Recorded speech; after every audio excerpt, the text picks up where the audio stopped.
Al principiar los años fructíferos comenzaron los preparativos para el hambre que se aproximaba. Bajo la dirección de José, se construyeron inmensos graneros en los lugares principales de todo Egipto, y se hicieron amplios preparativos para conservar el excedente de la esperada cosecha. Se siguió el mismo procedimiento durante los 7 años de abundancia hasta que la cantidad de granos guardados era incalculable. Y luego, de acuerdo con la predicción de José, comenzaron los 7 años de escasez. Y hubo hambre en todos los países, mas en toda la tierra de Egipto había pan. Y cuando se sintió el hambre en toda la tierra de Egipto, el pueblo clamó a Faraón por pan.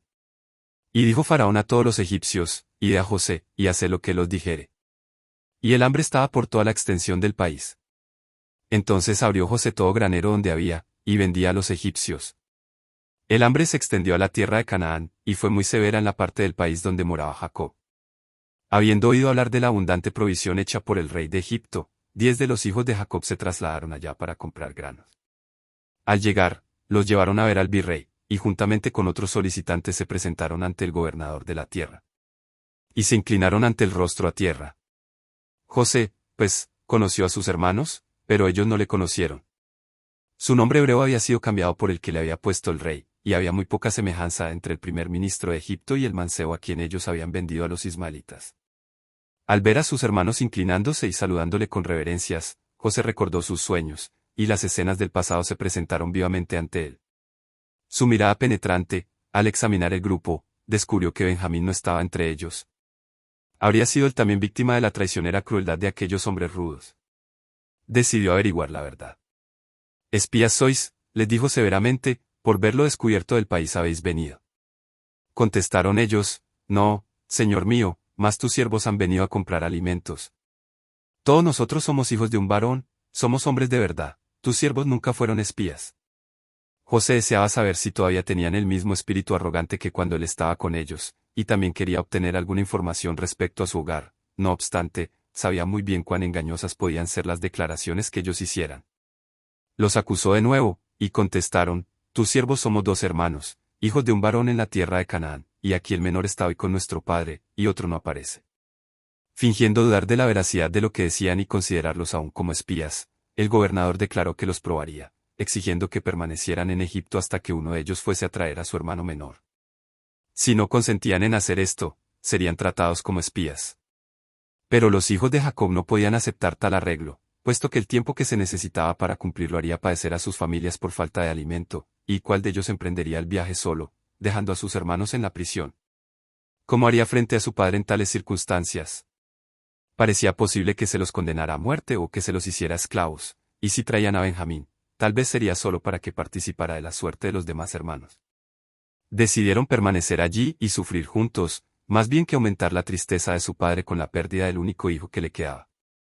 Por lo tanto se los puso en la cárcel, donde permanecieron 3 días. Durante los años en que José había estado separado de sus hermanos, estos hijos de Jacob habían cambiado de carácter. Habían sido envidiosos, turbulentos, engañosos, crueles y vengativos, pero ahora, al ser probados por la adversidad, se mostraron desinteresados, fieles el uno al otro, consagrados a su padre y sujetos a su autoridad, aunque ya tenían bastante edad.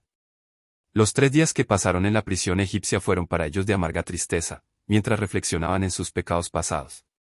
Porque a menos que se presentara Benjamín, su condenación como espías parecía segura, y tenían poca esperanza de obtener que su padre consintiera en enviar a Benjamín.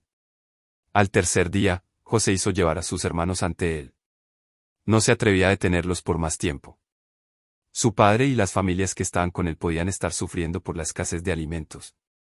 Haced esto, y vivid, dijo, yo temo a Dios, si sois hombres de verdad, quede preso en la casa de vuestra cárcel uno de vuestros hermanos, y vosotros id, llevad el alimento para el hambre de vuestra casa, pero habéis de traerme a vuestro hermano menor, y serán verificadas vuestras palabras, y no moriréis. Ellos convinieron en aceptar esta propuesta, aunque expresando poca esperanza de que su padre permitiera a Benjamín volver con ellos. José se había comunicado con ellos mediante un intérprete, y sin sospechar que el gobernador los comprendía, conversaron libremente el uno con el otro en su presencia. Se acusaron mutuamente de cómo habían tratado a José, verdaderamente hemos pecado contra nuestro hermano, que vimos la angustia de su alma cuando nos rogaba, y no le oímos, por eso, ha venido sobre nosotros esta angustia. Rubén, que había querido librarlo en Dotán, agregó, no os hablé yo y dije, no pequéis contra el mozo, y no escuchasteis. He aquí también su sangre es requerida. José, que escuchaba, no pudo dominar su emoción, y salió y lloró. Al volver, ordenó que se atara a Simeón ante ellos, y le hizo volver a la cárcel. En el trato cruel hacia su hermano, Simeón había sido el instigador y protagonista, y por esta razón la lección recayó sobre él.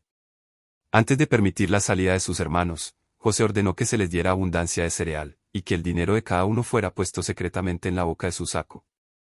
Se les proporcionó también forraje para sus bestias para el viaje de regreso. En el camino, uno de ellos, al abrir su saco, se sorprendió al encontrar su bolsa de plata. Al anunciarlo a los otros, se sintieron alarmados y perplejos, y se dijeron el uno al otro, ¿qué es esto que nos ha hecho Dios? Debían considerarlo como una demostración de la bondad del Señor, o que lo había permitido para castigarlos por sus pecados y afligirlos más hondamente todavía. Reconocían que Dios había visto sus pecados, y que ahora estaba castigándolos. Jacob esperaba ansiosamente el regreso de sus hijos, y a su vuelta todo el campamento se reunió anhelante alrededor de ellos mientras relataban a su padre todo lo que había ocurrido. La alarma y el recelo llenaron el corazón de todos.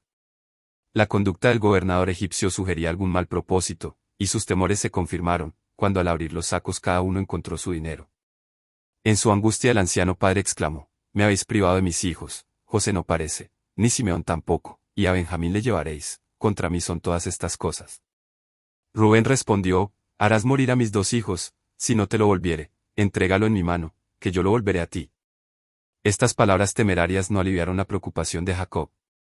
Su contestación fue, «No descenderá mi hijo con vosotros, que su hermano es muerto, y él solo ha quedado, y si le aconteciere algún desastre en el camino por donde vais, haréis descender mis canas con dolor a la sepultura». Pero la sequía continuaba, y al cabo de cierto tiempo la provisión de granos que habían traído de Egipto estaba casi agotada. Los hijos de Jacob sabían muy bien que sería vano regresar a Egipto sin Benjamín. Tenían poca esperanza de cambiar la resolución del padre, y esperaban la crisis en silencio. La sombra del hambre se hacía cada vez más oscura. En los ansiosos rostros de todo el campamento el anciano leyó su necesidad. Por fin dijo, «Volved, y comprad para nosotros un poco de alimento». Judá contestó, «Aquel varón nos protestó con ánimo resuelto, diciendo, no veréis mi rostro sin vuestro hermano con vosotros. Si enviares a nuestro hermano con nosotros, descenderemos y te compraremos alimento, pero si no le enviares, no descenderemos, porque aquel varón nos dijo, no veréis mi rostro sin vuestro hermano con vosotros». Viendo que la resolución de su padre empezaba a vacilar, agregó, «Envía al mozo conmigo, y nos levantaremos e iremos, a fin que vivamos y no muramos nosotros, y tú, y nuestros niños», y se ofreció como garante de su hermano, comprometiéndose a aceptar la culpa para siempre si no devolvía a Benjamín a su padre. Jacob no pudo negar su consentimiento por más tiempo, y ordenó a sus hijos que se prepararan para el viaje. También les mandó que llevaran al gobernador un regalo de las cosas que podía proporcionar aquel país devastado por el hambre, un poco de bálsamo, y un poco de miel, aromas y mirra, nueces y almendras, y también una cantidad doble de dinero. Tomad también a vuestro hermano, y levantaos, y volved a aquel varón. Cuando sus hijos se disponían a emprender su incierto viaje, el anciano padre se puso de pie, y levantando los brazos al cielo pronunció esta oración. «El Dios omnipotente os dé misericordia delante de aquel varón, y os suelte al otro vuestro hermano, y a este Benjamín. Y si ese privado de mis hijos, séalo». Otra vez viajaron a Egipto, y se presentaron ante José. Cuando los ojos de éste vieron a Benjamín, el hijo de su propia madre, se conmovió mucho. Sin embargo, ocultó su emoción, y ordenó que lo llevaran a su casa, e hicieran preparativos para que comieran con él. Al ser llevados al palacio del gobernador, los hermanos se alarmaron grandemente, temiendo que se los llamase a cuenta por el dinero encontrado en los sacos. Creyeron que pudiera haberse puesto allí intencionalmente, con el fin de tener una excusa para convertirlos en esclavos. En su angustia, consultaron al mayordomo de la casa, y le explicaron las circunstancias de su visita a Egipto, y en prueba de su inocencia le informaron que habían traído de vuelta el dinero encontrado en los sacos, y también más dinero para comprar alimentos, y agregaron: «No sabemos quién haya puesto nuestro dinero en nuestros costales». El hombre contestó: «Paz a vosotros, no temáis, vuestro Dios y el Dios de vuestro padre os dio el tesoro en vuestros costales, vuestro dinero vino a mí». Su ansiedad se alivió, y cuando se les unió Simeón, que había sido libertado de su prisión, creyeron que Dios era realmente misericordioso con ellos. Cuando el gobernador volvió a verlos, le presentaron sus regalos, y humildemente se inclinaron a la tierra. José recordó nuevamente sus sueños, y después de saludar a sus huéspedes, se apresuró a preguntarles: «Vuestro padre, el anciano que dijisteis, ¿lo pasa bien? ¿Vive todavía?». «Bien va tu siervo nuestro padre, aún vive», fue la respuesta, mientras se inclinaban reverentemente otra vez. Entonces sus ojos se fijaron en Benjamín, y dijo, ¿es este vuestro hermano menor, de quien me hablasteis? Dios tenga misericordia de ti, hijo mío. Pero abrumado por sus sentimientos de ternura, no pudo decir más. Y entró en su cámara, y lloró allí. Después de recobrar su dominio propio, volvió, y todos procedieron al festín. De acuerdo con las leyes de casta, a los egipcios se les prohibía comer con gente de cualquier otra nación. A los hijos de Jacob, por lo tanto, se les asignó una mesa separada, mientras que el gobernador, debido a su alta jerarquía, comía solo, y los egipcios también comían en mesas aparte. Cuando todos estaban sentados, los hermanos se sorprendieron al ver que estaban dispuestos en orden exacto, conforme a sus edades. Y él tomó viandas de delante de sí para ellos, mas la porción de Benjamín era 5 veces como cualquiera de las de ellos. Mediante esta demostración de favor en beneficio de Benjamín, José esperaba averiguar si sentían hacia el hermano menor la envidia y el odio que le habían manifestado a él. Creyendo todavía que José no comprendía su lengua, los hermanos conversaron libremente entre sí, de modo que le dieron buena oportunidad de conocer sus verdaderos sentimientos. Deseaba probarlos aún más, y antes de su partida ordenó que ocultaran su propia copa de plata en el saco del menor. Alegremente emprendieron su viaje de regreso. Simeón y Benjamín iban con ellos, sus animales iban cargados de cereales, y todos creían que habían escapado felizmente de los peligros que parecieron circundarlos. Pero apenas habían llegado a las afueras de la ciudad cuando fueron alcanzados por el mayordomo del gobernador, quien les hizo la hiriente pregunta, ¿por qué habéis vuelto mal por bien? ¿No es esta copa en la que bebe mi señor, y por medio de la cual él suele adivinar? ¿Habéis hecho mal en lo que hicisteis? Se suponía que esa copa poseía la virtud de descubrir cualquier sustancia venenosa que se pusiese en ella. En aquel entonces, las copas de esta clase eran altamente apreciadas como una protección contra el envenenamiento. A la acusación del mayordomo los viajeros contestaron, ¿por qué dice mi señor tales cosas? Nunca tal hagan tus siervos. He aquí, el dinero que hallamos en la boca de nuestros costales, te lo volvimos a traer desde la tierra de Canaán, ¿cómo pues habíamos de hurtar de casa de tu señor plata ni oro? Aquel de tus siervos en quien fuere allá a la copa, que muera, y aun nosotros seremos siervos de mi señor. También ahora sea conforme a vuestras palabras, dijo el mayordomo, aquel en quien se hallare, será mi siervo, y vosotros seréis sin culpa. Enseguida principió la búsqueda. Ellos entonces se dieron prisa, y derribando cada uno su costal en tierra, abrió cada cual el costal suyo. Y el mayordomo los examinó a todos, comenzando con Rubén, siguió en orden hasta llegar al menor. La copa se encontró en el saco de Benjamín. Los hermanos desgarraron su ropa en señal de profundo dolor, y regresaron lentamente a la ciudad. De acuerdo con su propia promesa, Benjamín estaba condenado a una vida de esclavitud. Siguieron al mayordomo hasta el palacio, y encontrando al gobernador todavía allí, se postraron ante él. ¿Qué hora es esta que habéis hecho? Dijo, ¿no sabéis que un hombre como yo sabe adivinar? José se proponía obtener de ellos un reconocimiento de su pecado. Jamás había pretendido poseer el poder de adivinar, pero quería hacerles creer que podía leer los secretos de su vida. Judá contestó, ¿qué diremos a mi señor? ¿Qué hablaremos, o con qué nos justificaremos? Dios ha hallado la maldad de tus siervos, he aquí, nosotros somos siervos de mi señor, nosotros, y también aquel en cuyo poder fue allá la copa. Nunca yo tal haga, fue la respuesta, el varón en cuyo poder fue allá la copa, él será mi siervo, vosotros id en paz a vuestro padre. En su profundo dolor, Judá se acercó al gobernador y exclamó, ¡ay señor mío, te ruego que hable tu siervo una palabra en oídos de mi señor, y no se encienda tu enojo contra tu siervo, pues que tú eres como Faraón!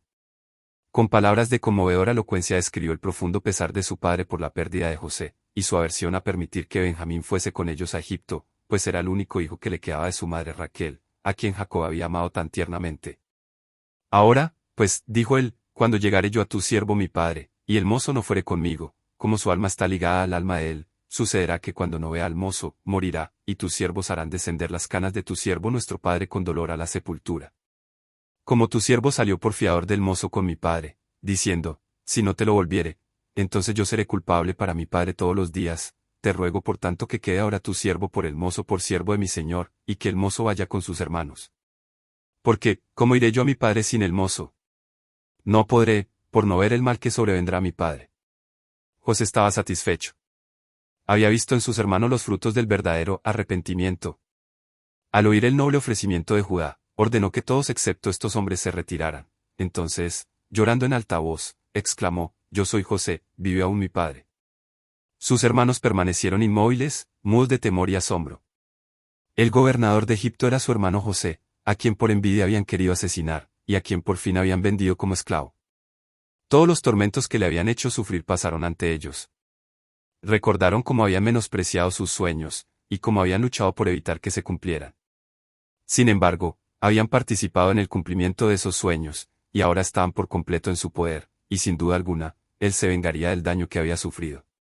Viendo su confusión, les dijo amablemente, «Llegaos ahora a mí», y cuando se acercaron, él prosiguió, «Yo soy José vuestro hermano el que vendisteis para Egipto.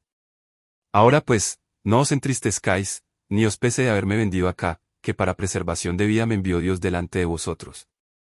Considerando que ya habían sufrido ellos lo suficiente por su crueldad hacia él, noblemente trató de desvanecer sus temores y de reducir la amargura de su remordimiento. Que ya ha habido 2 años de hambre en medio de la tierra, continuó José, y aún quedan 5 años en que ni habrá, hará ni ciega. Y Dios me envió delante de vosotros, para que vosotros quedaseis en la tierra, y para daros vida por medio de grande salvamento.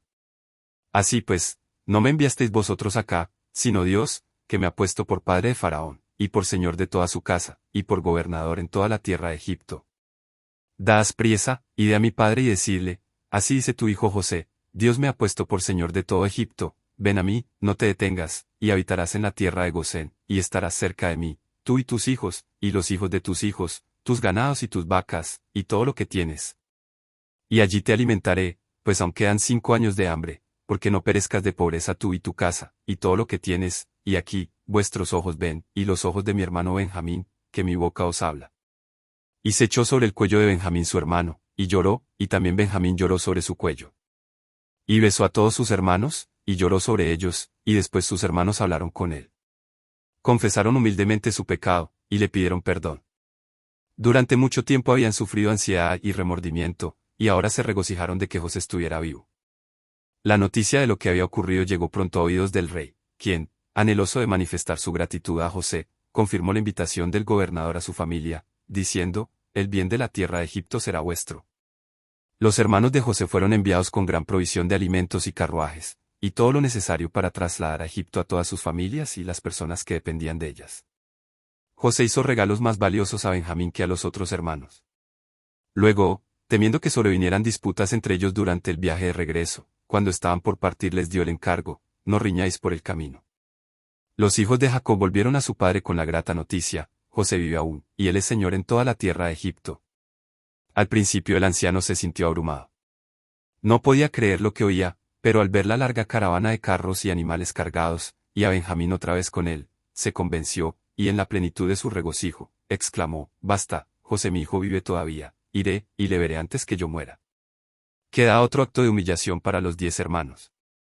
Confesaron a su padre el engaño y la crueldad que durante tantos años habían amargado la vida de él y la de ellos. Jacob no los había creído capaces de tan vil pecado, pero vio que todo había sido dirigido para bien, y perdonó y bendijo a sus descarriados hijos. Muy pronto el padre y los hijos, con sus familias, sus rebaños y manadas, y muchos asistentes, se pusieron en camino a Egipto. Viajaron con corazón regocijado, y cuando llegaron a Berseba el patriarca ofreció sacrificios de agradecimiento, e imploró al Señor que les otorgase una garantía de que iría con ellos. En una visión nocturna recibió la divina palabra, «No temas de descender a Egipto, porque yo te pondré allí en gran gente. Yo descenderé contigo a Egipto, y yo también te haré volver». La promesa, «No temas de descender a Egipto, porque yo te pondré allí en gran gente», era muy significativa. Se había prometido que su posteridad sería tan numerosa como las estrellas, pero hasta entonces el pueblo elegido había aumentado lentamente.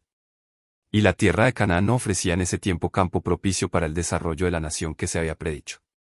Estaba en posesión de tribus paganas poderosas que no habrían de ser desalojadas hasta la 4ª generación. De haber quedado allí, para convertirse en un pueblo numeroso, los descendientes de Israel hubiesen tenido que expulsar a los habitantes de la tierra o dispersarse entre ellos. Conforme a la disposición divina, no podían hacerlo primero, y si se mezclaban con los cananeos, se expondrían a ser seducidos por la idolatría. Egipto, sin embargo, ofrecía las condiciones necesarias para el cumplimiento del propósito divino. Se les ofrecía allí un sector del país bien regado y fértil, con todas las ventajas necesarias para un rápido aumento. Y la antipatía que habían de encontrar en Egipto debido a su ocupación, pues los egipcios abominan todo pastor de ovejas, les permitiría seguir siendo un pueblo distinto y separado, y serviría para impedirles que participaran en la idolatría egipcia. Al llegar a Egipto, la compañía se dirigió a la tierra de Gosén. Allí fue José en su carro oficial, acompañado de un séquito principesco. Olvidó el esplendor de su ambiente y la dignidad de su posición, un solo pensamiento llenaba su mente, un anhelo conmovía su corazón.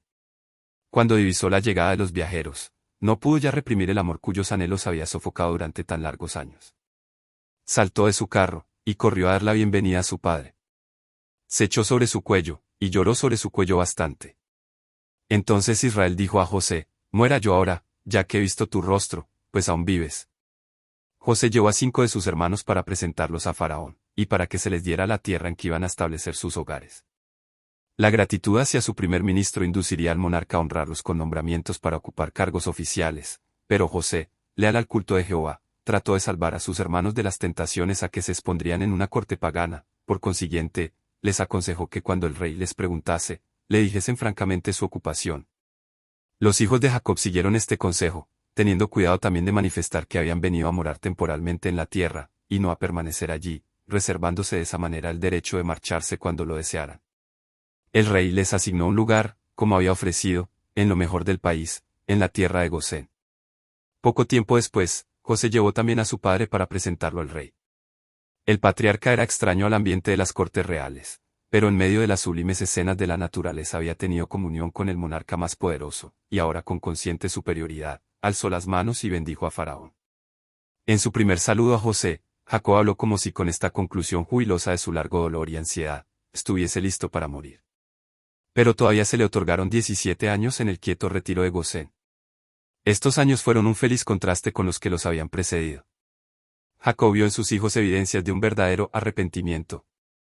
Vio a su familia rodeada de todas las condiciones necesarias para convertirse en una gran nación, y su fe se afirmó en la segura promesa de su futuro establecimiento en Canaán.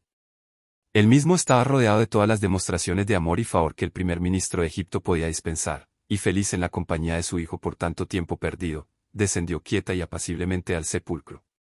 Cuando sintió que se aproximaba la muerte, mandó llamar a José.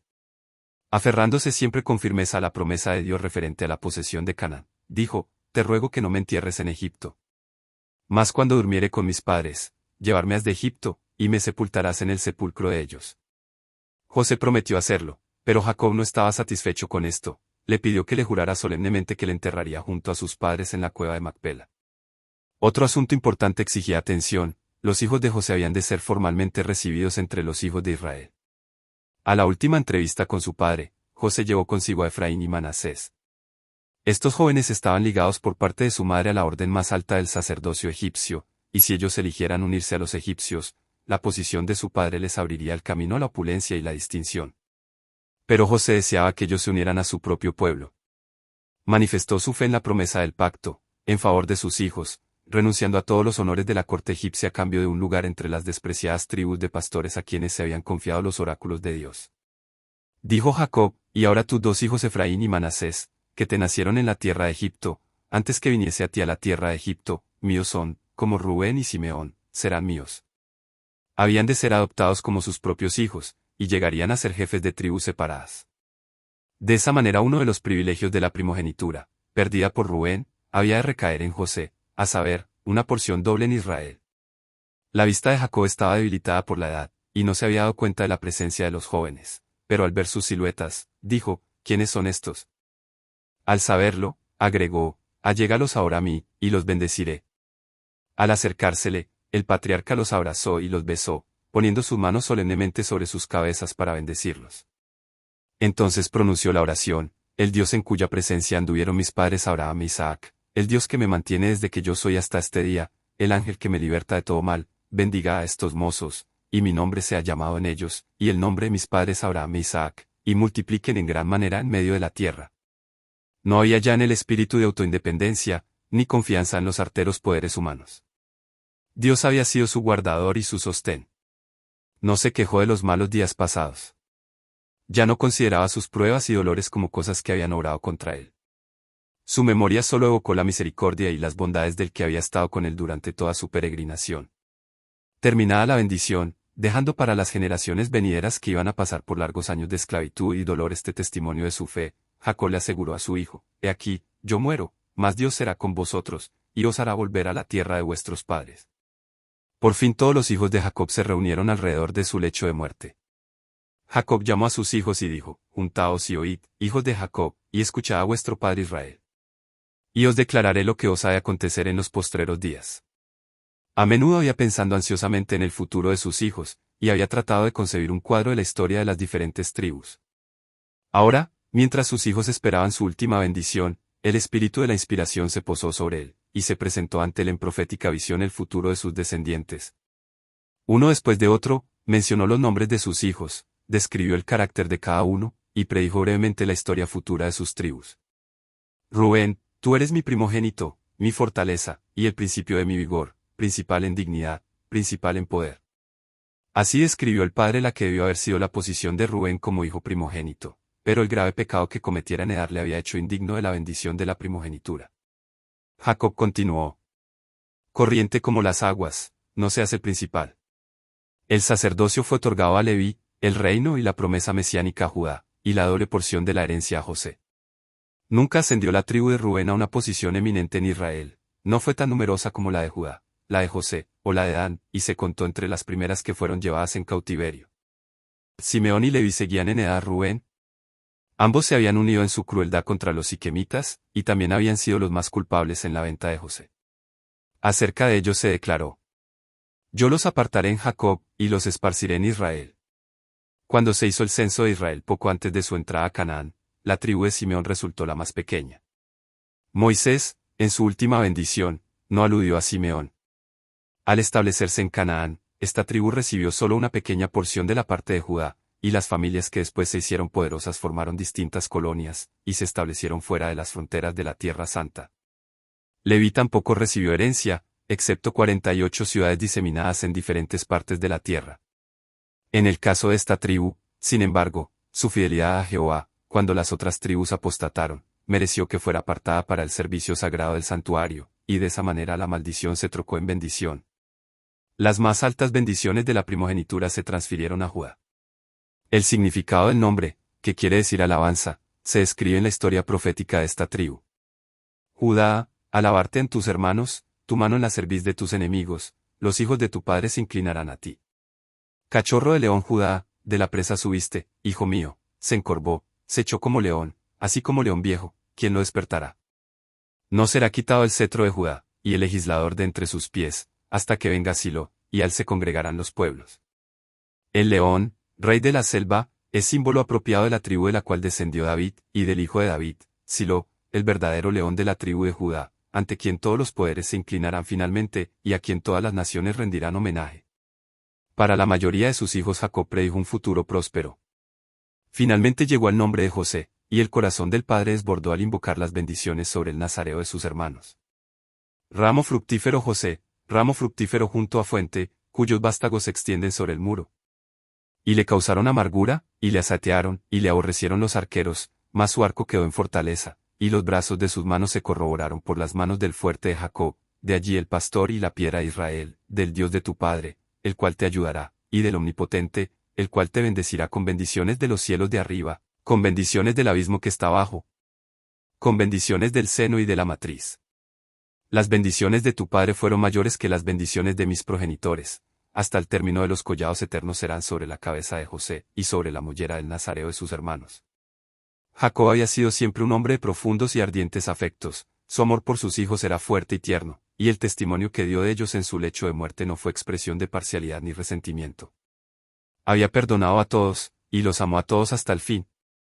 Su ternura paternal se habría expresado solo en palabras de ánimo y de esperanza, pero el poder de Dios se posó sobre él, y bajo la influencia de la inspiración fue constreñido a declarar la verdad, por penosa que fuera. Una vez pronunciadas las últimas bendiciones, Jacob repitió el encargo referente al sitio de su entierro: yo voy a ser reunido con mi pueblo, sepúltame con mis padres en la cueva que está en el campo de Macpela. Allí sepultaron a Abraham y a Sara su mujer, allí sepultaron a Isaac y a Rebeca su mujer, allí también sepulté yo a Lea. De esta manera el último acto de su vida fue manifestar su fe en la promesa de Dios. Los últimos años de Jacob le proporcionaron un atardecer tranquilo y descansado después de un inquieto y fatigoso día. Se habían juntado obscuras nubes sobre su camino, sin embargo, la puesta de su sol fue clara, y el fulgor del cielo iluminó la hora de su partida. Dice la Escritura, al tiempo de la tarde habrá luz. Considera al íntegro, y mira al justo, que la postrimería de cada uno de ellos es paz. Jacob había pecado, y había sufrido hondamente. Había tenido que pasar muchos años de trabajo, cuidado y dolor desde el día en que su gran pecado le obligó a huir de las tiendas de su padre.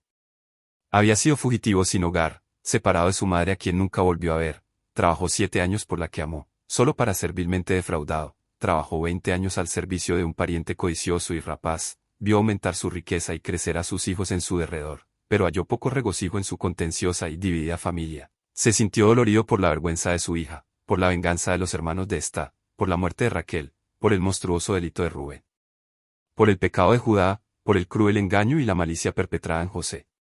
Cuán negra y larga es la lista de iniquidades expuestas a la vista. Vez tras vez había cosechado el fruto de aquella primera mala acción. Vez tras vez vio repetidos entre sus hijos los pecados de los cuales él mismo había sido culpable. Pero aunque la disciplina había sido amarga, había cumplido su obra. El castigo, aunque doloroso, había producido el fruto apacible de justicia. La inspiración registra fielmente las faltas de los hombres buenos que fueron distinguidos por el favor de Dios. En realidad, sus defectos resaltaban más que sus virtudes. Muchos se han preguntado el porqué de esto, y ha sido motivo de que el infiel se burle de la Biblia. Pero una de las evidencias más poderosas de la veracidad de la Escritura consiste en que ella no hermosea las acciones de sus personajes principales ni tampoco oculta sus pecados. Las mentes de los hombres están tan sujetas a prejuicios que no es posible que la historia humana sea absolutamente imparcial. Si la Biblia hubiera sido escrita por personas no inspiradas, habría presentado indudablemente el carácter de sus hombres distinguidos bajo un aspecto más favorable. Pero tal como es, nos proporciona un relato correcto de sus vidas. Los hombres a quienes Dios favoreció, y a quienes confió grandes responsabilidades, fueron a veces vencidos por la tentación y cometieron pecados, tal como nosotros hoy luchamos, vacilamos y frecuentemente caemos en el error. Sus vidas, con todos sus defectos y extravíos, están ante nosotros, para que nos sirvan de aliento y amonestación. Si se los hubiera presentado como personas intachables, nosotros, con nuestra naturaleza pecaminosa, podríamos desesperar por nuestros errores y fracasos. Pero viendo cómo lucharon otros con desalientos como los nuestros, cómo cayeron en la tentación como nos ha ocurrido a nosotros, y cómo, sin embargo, se reanimaron y llegaron a triunfar mediante la gracia de Dios, nos sentimos alentados en nuestra lucha por la justicia. Así como ellos, aunque vencidos algunas veces, recuperaron lo perdido y fueron bendecidos por Dios, también nosotros podemos ser vencedores mediante el poder de Jesús. Por otro lado, la narración de sus vidas puede servirnos de amonestación. Muestra que de ninguna manera justifica a Dios al culpable. Ve el pecado que hay en aquellos a quienes más favoreció, y lo castigan ellos aún más severamente que en los que tienen menos luz y responsabilidad. Después del entierro de Jacob, el temor se volvió a apoderar del corazón de los hermanos de José. No obstante la bondad de éste hacia ellos, la conciencia culpable los hizo desconfiados y suspicaces. Tal vez José había postergado su venganza por consideración a su padre, y ahora les impondría el largamente aplazado castigo por su crimen. No se atrevieron a comparecer personalmente ante él, sino que le enviaron un mensaje: tu padre mandó antes de su muerte, diciendo, así diréis a José, te ruego que perdones ahora la maldad de tus hermanos y su pecado, porque mal te trataron, por tanto ahora te rogamos que perdones la maldad de los siervos del Dios de tu padre. Este mensaje conmovió a José y le hizo derramar lágrimas. Así que, animados por esto, sus hermanos fueron y se postraron ante él, diciéndole, henos aquí por tus siervos. El amor de José hacia sus hermanos era profundo y desinteresado, y sintió dolor ante la idea de que le creyeran capaz de abrigar un espíritu vengativo contra ellos. No temáis, dijo él. ¿Estoy yo en lugar de Dios? Vosotros pensasteis mal sobre mí, mas Dios lo encaminó a bien, para hacer lo que vemos hoy, para mantener en vida mucho pueblo. Ahora, pues, no tengáis miedo, yo os sustentaré a vosotros y a vuestros hijos. La vida de José ilustra la vida de Cristo. Fue la envidia la que impulsó a los hermanos de José a venderlo como esclavo. Esperaban impedir que llegase a ser superior a ellos. Y cuando fue llevado a Egipto, se vanagloriaron de que ya no serían molestados con sus sueños y de que habían eliminado toda posibilidad de que estos se cumplieran. Pero su proceder fue contrarrestado por Dios y él lo hizo servir para cumplir el mismo acontecimiento que trataban de impedir. De la misma manera los sacerdotes y dirigentes judíos sintieron celos de Cristo y temieron que desviaría a ello la atención del pueblo. Le dieron muerte para impedir que llegase a ser rey, pero al obrar así provocaron ese mismo resultado. Mediante su servidumbre en Egipto, José se convirtió en el salvador de la familia de su padre. No obstante, Este hecho no aminoró la culpa de sus hermanos. Asimismo, la crucifixión de Cristo por sus enemigos le hizo redentor de la humanidad, salvador de la raza perdida y soberano de todo el mundo, pero el crimen de sus asesinos fue tan execrable como si la mano providencial de Dios no hubiese dirigido los acontecimientos para su propia gloria y para bien de los hombres. Así como José fue vendido a los paganos por sus propios hermanos, Cristo fue vendido a sus enemigos más enconados por uno de sus discípulos. José fue acusado falsamente y arrojado en una prisión por su virtud. Asimismo, Cristo fue menospreciado y rechazado porque su vida recta y abnegada reprendía el pecado, y aunque no fue culpable de mal alguno, fue condenado por el testimonio de testigos falsos. La paciencia y la mansedumbre de José bajo la injusticia y la opresión, el perdón que otorgó espontáneamente y su noble benevolencia para con sus hermanos inhumanos, representan la paciencia sin quejas del Salvador en medio de la malicia y el abuso de los impíos, y su perdón que otorgó no solo a sus asesinos, sino también a todos los que se alleguen a él confesando sus pecados y buscando perdón. José vivió 54 años después de la muerte de su padre. Alcanzó a ver, los hijos de Efraín, hasta la tercera generación, también los hijos de Maquir, hijo de Manasés, fueron criados sobre las rodillas de José. Presenció el aumento y la prosperidad de su pueblo, y durante todos estos años su fe en la divina restauración de Israel a la tierra prometida fue inconmovible. Cuando vio que se acercaba su fin, llamó a todos sus parientes. Aunque había sido tan honrado en la tierra de los faraones, Egipto no era para él más que el lugar de su destierro. Lo último que hizo fue indicar que había echado su suerte con Israel. Sus últimas palabras fueron: Dios ciertamente os visitará, y os hará subir de aquella tierra a la tierra que juró a Abraham, a Isaac y a Jacob. E hizo jurar solemnemente a los hijos de Israel que llevarían sus huesos consigo a la tierra de Canaán. Y murió José de edad de 110 años, y embalsamáronlo, y fue puesto en un ataúd en Egipto. A través de los siglos de trabajo que siguieron, aquel ataúd, recuerdo de las postreras palabras de José, daba testimonio a Israel de que ellos eran solo peregrinos en Egipto, y les ordenaba que cifraran sus esperanzas en la tierra prometida, pues el tiempo de la liberación llegaría con toda seguridad.